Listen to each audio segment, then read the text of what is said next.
कैसे हैं आप लोग। और आशा करते हैं आप लोग बहुत अच्छे होंगे। और आज बहुत खुशी का भी दिन है और थोड़ा सा सैड वाला भी दिन है, क्योंकि 9 दिन जिन माता को मैंने यहाँ पे स्थापित किया था, माता तो मेरे पास ही रहेंगी, माता मेरी कहीं नहीं जाएंगी।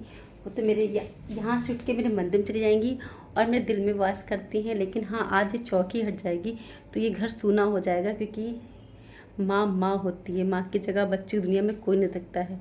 माँ क्या होती है ये बच्चा ही जानता उसके बिना। तो बस माँ की आज मुझे विदाई करनी है, दुखी मन से ही कर रही हूँ, पर इस आशा से कर रही हूँ कि माँ मेरे जीवन में इतना खुशी दे दें, इतनी खुश। मैं अपने लिए कुछ नहीं मांग रही हूँ माता से, मैं माता के सामने साक्षी बोल के मैं माता से कुछ नहीं मांग रही हूँ अपने लिए। पर हाँ, मेरे पति के जीवन में हर एक जो गम है, जो तकलीफ़ें उनकी हैं, वो दूर कर दें और उनको ज़िंदगी खुशहाल भरी कर दे बस। और छोटी सी मेरी विनती है माता रानी से, वो माता रानी को पता है, मुझे पता है। तो बस अगर वो माँ पूरा कर देंगी तो मेरी ज़िंदगी चंगा ही चंगा हो जाएगी और मेरे साथ सबकी ज़िंदगी चंगा ही चंगा हो जाए माता रानी। और जब माता रानी दोबारा आए तो घर में इतनी खुशियाँ बढ़ दे, इतनी खुशियाँ बढ़ दे, इतनी खुशियाँ बढ़ दे कि मैं माता रानी को ढोल नगाड़े साथ लाऊँ और उनका विसर्जन भी वैसे करूँ, जैसे आवाहन करूँ वैसे उनका विसर्जन करूँ मैं। तो बस मेरी दिली इच्छा है, मेरे पति की भी इच्छा है कि माँ माता रानी के पास जागरण कर, मतलब माता रानी का भंडारा कराऊँ, जागरण कराऊँ। लेकिन माँ मुझे उस लायक बना दो, वो जो हमारी इच्छा है वो पूरी कर दो मैया, बस यही आपसे कामना है। तो बस मेरे पति को इतनी हिम्मत दो कि वो अपने दुख से परेशान कभी ना हो, उनको हमेशा खुशियाँ भरे उनकी ज़िंदगी में। और मेरे परिवार की बरकत रखिएगा, अपना हाथ रखिए। तो चलिए उठाते हैं माता की चौकी और आप पर चलते अपने साथ में हैं। तो जय माता दी, स्टार्ट करते हैं।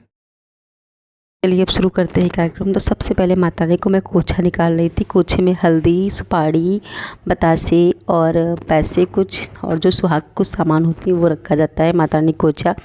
तो ये कोछा निकालने का काम पहले होता है माता रानी की विदाई से पहले। तो सारा कुछ मैं यहाँ पे रख रही थी। तो जो जो मुझे रखना था मैंने रख दिया है। तो मैंने कोछा उनका डाल दिया है चावल का, और अभी भाभी डालेंगे कोछा, तो मैं पकड़ लूँगी तब वो डाल देंगे कोछा। और उसको आप किसी भी माता रानी के मंदिर में दे सकते हो, या कि जिसके भाई जहाँ परंपरा हो वो कर सकते हो, पर हम लोग क्या तो माता रानी के मंदिर में रख देते हैं। तो मैं घर के सामने मंदिर है, वहाँ जाके भी दे आऊँगी, रखाऊँगी। और बस के बाद माता सिंदूर लगाते हैं, क्योंकि कोछा देने के बाद सिंदूर लगाया जरूर जाता है। जैसे बेटियों को कोछा लेके सिंदूर लगाते हैं, वैसे माता सिंदूर लगाते हैं। तो मैं गौरी माता सिंदूर लगा रही थी माता रानी को। बस जो सिंदूर लगा होता है वो अपने हाथों से अपनी मांग में भर लेते हैं। बस मेरे जैसे मैंने आपका कोछा भरा माँ, वैसे मेरा भी कोछा हरा भरा रखिएगा। और जैसे मैंने आपको सिंदूर लगाया, बस वैसे मेरा भी सिंदूर अमर रखिएगा हमेशा के लिए। जब तक मैं रहूँ मेरा सिंदूर में साथ हमेशा रहे। तो बस और कुछ कामना नहीं होती है। तो बस उसके बाद जब मैं वहाँ कोछा रख के आ गई थी, फिर मैंने जो यहाँ पे मतलब काम होता है, जो चौकी हटाना ये सब करना, वो सब मैं हटा रही थी यहाँ से। तो सबसे पहले अपनी मैंने माता रानी को मंदिर में पहुँचाया, और कलश वाला तो मैं पहले हिलाई दी थी। तो बस देखिए माता रानी मेरे मंदिर में पहुँच गई हैं धीमे धीमे। तो पहले चावल का छींटा लगा करके 5 रखे कि माता रानी का वास रहे सिर्फ उनकी। और वैसे भी मेरी माता रानी उसकी हैं, तो मेरी माता रानी तो घर में ही रहती हैं, केवल उनका जो जौरा वगैरह होते हैं वो हम लोग विसर्जन करते। तो देखिए मैंने मंदिर में जगह बना रखी थी माता रानी, तो देखिए मैंने माता रानी को अपने मंदिर में विराजमान कर दिया, यहीं पे है। तो बस ये देखिए माता रानी को यहाँ पर रख दिया है। और जो अखंड जो थी वो मैं उसकी जगह से हटा के अलग रख दूँगी, वो जलती रहेगी, अपने आप ठंडी हो जाएगी। और इधर मैं जो पानी का कलश का पानी था, इसमें सुपारी पैसे निकाल रखती, वो मैं रखूँगी अपने अलमारी के अंदर। और जो बाकी चल है सबको घर में छिड़क दूँगी जाकर। और देखिए जवारे मैंने अच्छे से निकाल करके यहाँ पर रख दिए हैं, और ये जोत जलती रहेगी। और वहीं पर मैंने धूप बत्ती लगा रखती, प्रसाद माता ने भोग लगा दिया था। तो ये देखिए सब कुछ रख दिया, मैं ढक दूँगी इसमें। और जो भी मतलब फूल प्रसाद जो विसर्जन करना होता है वो भी मैं इसी में रख लेती हूँ, और इनको ढक के आराम से मैं ले जाऊँगी। तो हम लोग इन पे सिर पे रख के ले आते हैं। तो ये देखिए सबसे पहले मैं सिर पे रख लिया इनको है। तो मैं पूरा रास्ता तो लेके नहीं जाऊँगी, लेकिन हाँ घर के बाहर मैं निकालूँ, क्योंकि मैं रखती हूँ तो फिर सबसे पहले मैं ही इनको उठाती हूँ। और अभी आगे फिर भाभी ये बच्चे सब उठा लेते हैं। आज मेरे बच्चों की तो कोचिंग थी, लेकिन तो फिर खुशी ही गई थी। और अम्मा थी, हम थे, भाभी, चारों लोग गए थे, वरना तो बच्चे भी जाते हैं और मेरे परिवार की भाभी लोग भी जाती हैं। पर आज वो लोग अपने मैके कोई कहीं जाए। तो देखिए मैंने खुशी को दी थी, अब खुशी लेके जाएगी पूरा वहाँ तक जहाँ। और हम अपने खेत में ले जाते हैं। अगर आपके यहाँ बहता जल हो तो वहाँ क्वेश्चन कर सकते हैं, लेकिन हमारे वहाँ पे ऐसी कोई सुविधा नहीं है। और तालाब में मेरा मन नहीं करता, क्योंकि तालाब हमेशा गंदे होते हैं, क्योंकि वो नहीं होता है कि बहता जल। तो बस हम लोग अपने घर से गलियों से निकल रहे थे, और अभी पहुँचेंगे मतलब खेत की तरफ। तो देखिए हम लोग खेत की तरफ पहुँच गए, और ये काफ़ी दूर है, 1 किलोमीटर लगभग पड़ता होगा हमारे घर से, मतलब बाग जो है जहाँ खेत हमारे हैं। तो ये हम लोग खुद के खेत में जाएंगे वहाँ पे लेके। तो बस अभी पद यात्रा हमारी शुरू हुई है बस माता रानी की, और हम लोग पहुँच के अपने खेत में हैं। तो ये देखिए, और हम लोग नंगे पर गए थे, अभी भाभी ने उठा लिया है माता रानी को, तो वो लेके जाएंगी। तो ऐसे करके लेके जाते हैं, मतलब रोड पे तो खुशी ही लेके आती, पूरा रास्ते या परी होती वो ले आती है, पर आज वो दोनों मतलब वो नहीं थी। तो देखिए भाभी लेके जा रही है आगे, पीछे और जो सामान था मतलब धूप बत्ती दिया। तो आज खेतों में पानी लगा था, देखिए पूरा पानी हम लोग मतलब रास्ते आसान नहीं थे, मुश्किल भरे थे। तो हम लोग जा रहे थे और नंगे पैर, डर भी लग रहा था कि पैर में कुछ चुभ ना जाए और कीड़े मकोड़े कोई ना हो। तो ये पूरे बैंगन के खेत देखिए हरे भरे धर हैं, इधर उड़द लगे हुए हैं। तो ये देखिए सही खेत हम लोग यहाँ पे हैं सारे। तो बस हम लोग खेत से होते हुए जा रहे हैं। यहाँ पे कई बार देखेंगे भी होंगे जब हम लोग लेके आते हैं ठंड में, यहाँ बाग वगैरह है आम का और बेल के पेड़ लगे हैं। तो कई बार आपने मेरे ब्लॉग में देखा होगा हम लोग खेत वगैरह। तो इधर बहुत सारे बैंगन खेत लगे कि यहाँ बैंगन बहुत ज़्यादा होती है। तो और इधर ये भांग पता नहीं क्या क्या लगा हुआ है, ये मुझे समझ नहीं आता क्या क्या है। तो बस यहाँ से होते हुए अब बस पहुँच जाएंगे, बस पहुँचने वाले जहाँ मुझे माता रानी को विसर्जन करना। तो वहाँ पे पीपल का पेड़ है, ब्रह्मदेव का मंदिर, तो बहुत ज़्यादा उनकी मान्यता है।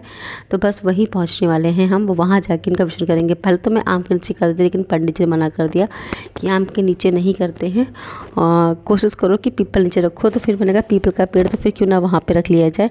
तो बस ये देखिए पहुँच गए थे हम लोग मंदिर। तो बस आगे से मैंने ले लिया यहाँ से। अब मैं शुरुआत भी मैंने की थी, पहुँचाने वाला भी काम मैं ही करूँगी यहाँ से। तो बस ये देखिए पूरा नज़ारे कितने मस्त लग रहे व्यू। तो ये खुशी वीडियो बना रही थी यहाँ पे, और बस पहुँच जाऊँगी। देखिए सामने मंदिर दिख रहा होगा आप लोगों को, ब्रह्मदेव का मंदिर। तो यहाँ की बहुत मान्यता है, यहाँ पे लोग बहुत लोग आते हैं, बहुत भीड़ भाड़ होती है, और शनिवार को तो खास तौर से बहुत भीड़ होती है यहाँ पे लोगों की। जमा हो जाती है। देखिए हल्दी खेत कितने बड़े बड़े हो रखे हैं। तो बस देखिए चौतरा बना हुआ, यहीं पे हम लोग जाएंगे।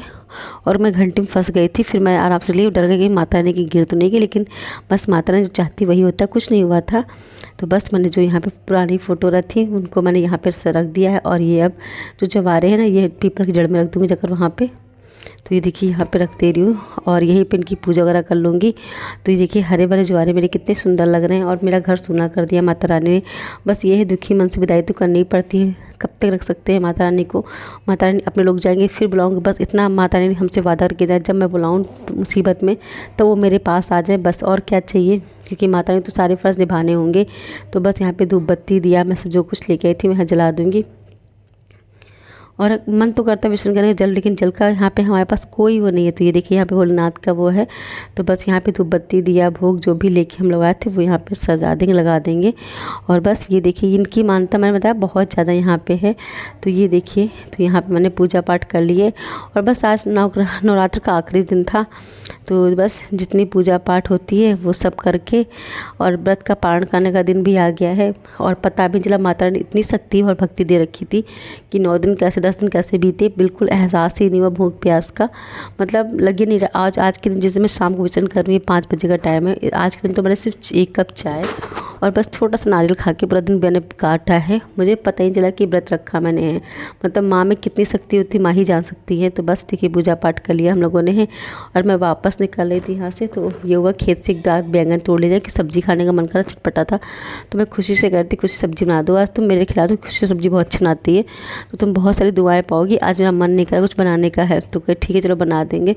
तो बस हम लोग यहाँ से एक आध बैंगन तोड़ेंगे और अपने घर जाएंगे, क्योंकि मन तो उदास था, लेकिन बस वही है ना कि तसल्ली इस बात की थी कि निर्विघ्न हमारे व्रत पूर्ण हो गए। तो बस हम भी निकल रहे थे यहाँ से। तो ये देखिए भाभी ने बैंगन 1-2 तोड़ लिए। देखिए बैंगन के हम ही लोग खुद के हैं। तो ये देखिए बैंगन, और ये ताज़े बैंगन खाने का स्वाद ही मैं क्या बताऊँ, इनकी सब्ज़ी कितनी लाजवाब बनती है, जो बनाता वही जानता हो। तो बस खेत से तोड़ना। तो बस ये देखिए हम लोग थोड़े से बैंगन तोड़ लेते और अभी भी निकलने घर। तो बस सभी को ब्लॉग को एंड करते हैं। जय माता दी, अपना ख्याल रखिए, और कोई गलती वीडियो में तो माफ़ करिएगा। जो मैंने जैसा कर पाई मैंने शूट किया और आप लोग से शेयर किया। तो bye bye, take care, have a nice day.